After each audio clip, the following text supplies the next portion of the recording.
The Gauteng Premier Panyaza Lesufi, together with the MEC for Education, Sport, Art and Culture and Recreation, Matome Chiloane, are officially announcing the province's 2025 Matric results and top achievers at the Telkom Park in Centurion, Gauteng.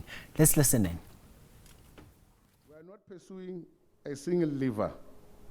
We address quality through quality improvement, quality learning through quality improvement strategies that transform classroom performance. We work with teachers to improve their craft. We invest in the active learning of children in the classroom across all schools in the province. And simultaneously, we introduce interventions that compensate for poor family literacy levels and the impact of poverty in communities across our province. As we celebrate the class of 2025 with much pride and excitement, it's only fitting and a privilege to recognize that our success is due to our collective commitment to growing Gauteng together. In this regard, I reiterate our commitment to pursue a quality, equitable, and inclusive basic education system for all young people of our province.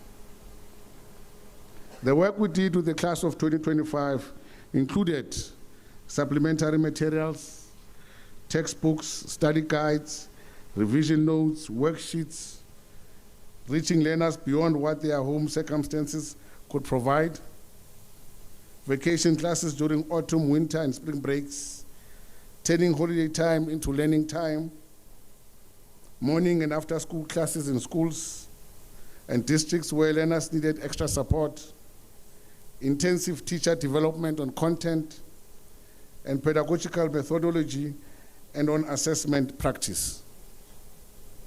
We also mobilized volunteer tutors from communities and universities.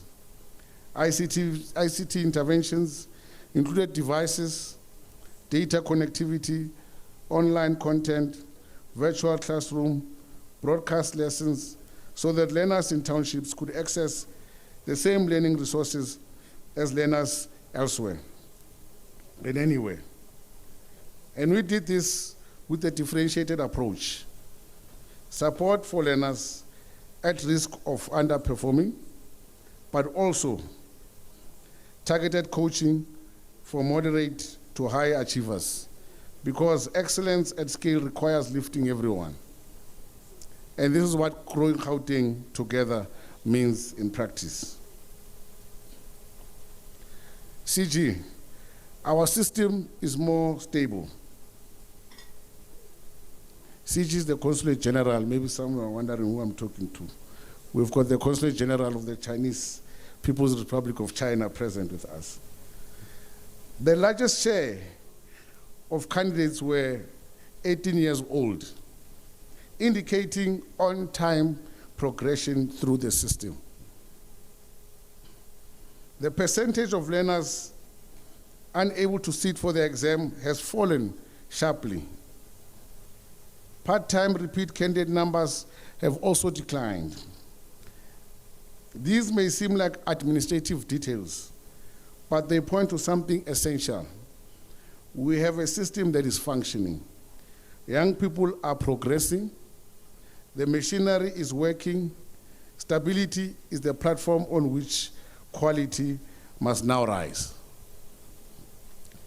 So before we celebrate, let me address something essential: the credibility of these results.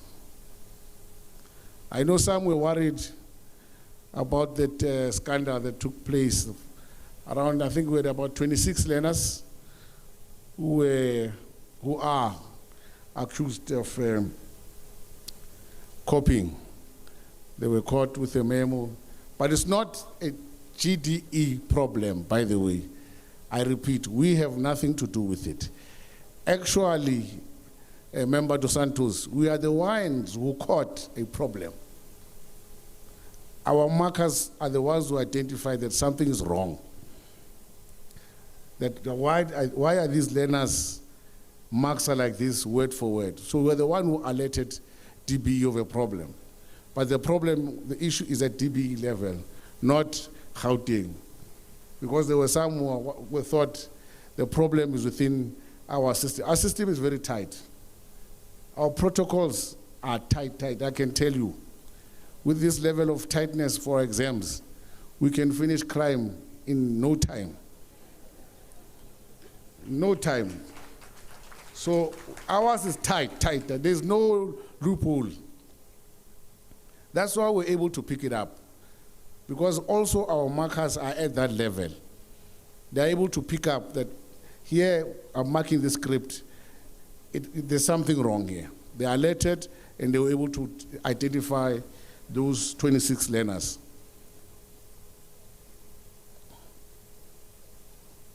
Umalusi, our independent quality assurer, has examined these results thoroughly. They have pronounced that they have identified no systemic irregularities that have compromised the credibility and integrity of the National Senior Certificate Examination. Where irregularities appeared, as they sometimes do in any system this large, they were investigated and dealt with. Where weaknesses were found in our processes, we strengthened controls and consequence management. These results of our learners are earned, not gifted. Our examination process in Gauteng was clean and successful. The integrity of these qualifications is assured, and that matters because a qualification is only as valuable as the trust it carries. And in this regard, the NSC carries that particular trust. But I want to talk about something that the raw percentages does not capture. Something that matters more than headline numbers. In 2009, the gap between no-fee schools and fee-paying schools was 24 percentage points. That was the gap between fee-paying and no-fee-paying. This was a huge gap. Today, as I speak to you, it sits below 7 percentage points.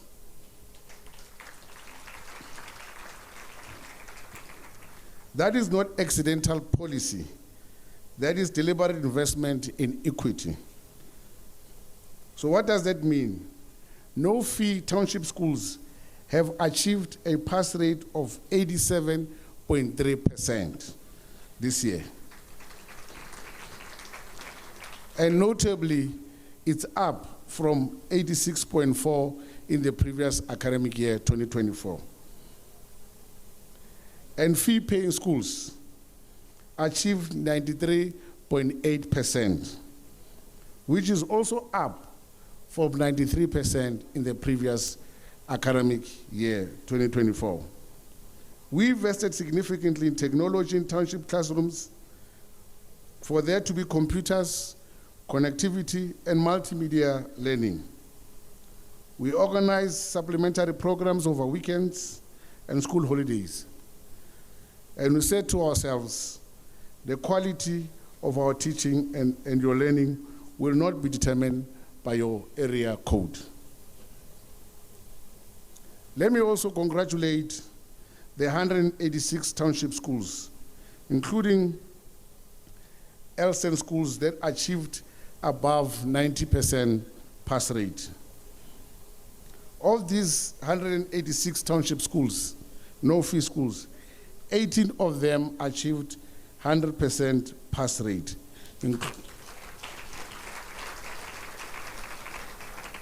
including 3 LSEN schools. This is excellent spreading. This information is very important, especially when we are dealing with admissions, that there's a belief that township schools are not offering quality. It's not there. That thing was a myth of the past.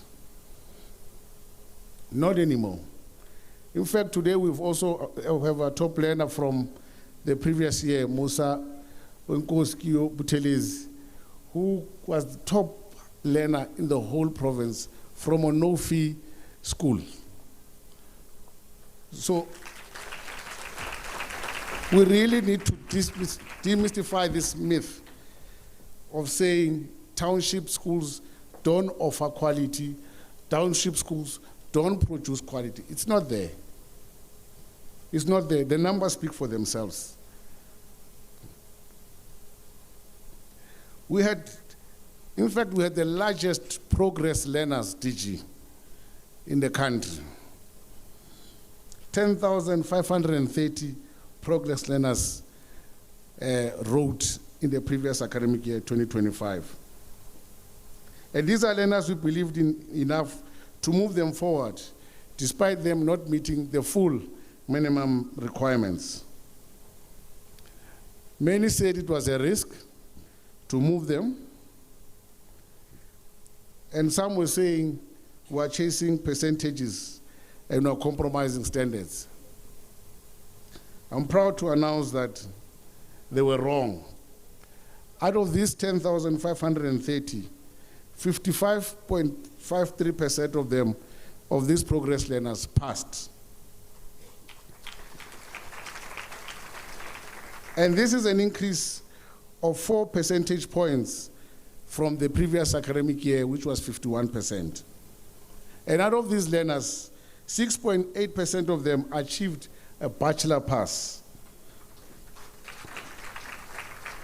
And 21.25% of them achieved diploma pass. Now, let me explain these numbers, how they impact on the final matric outcome.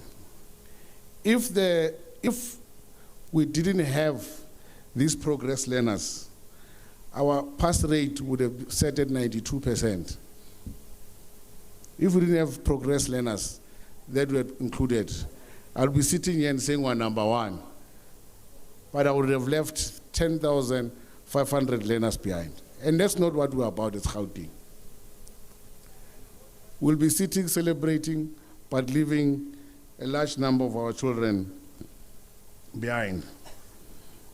So these are young people who invested in with comprehensive support programs and study camps over weekends, holidays, and they rose to the challenge and are now positioned to further their studies and economic participation. And this is what we call equity in action. And this is what happens when you believe in every young person that they deserve a second chance, and you back that belief with resources.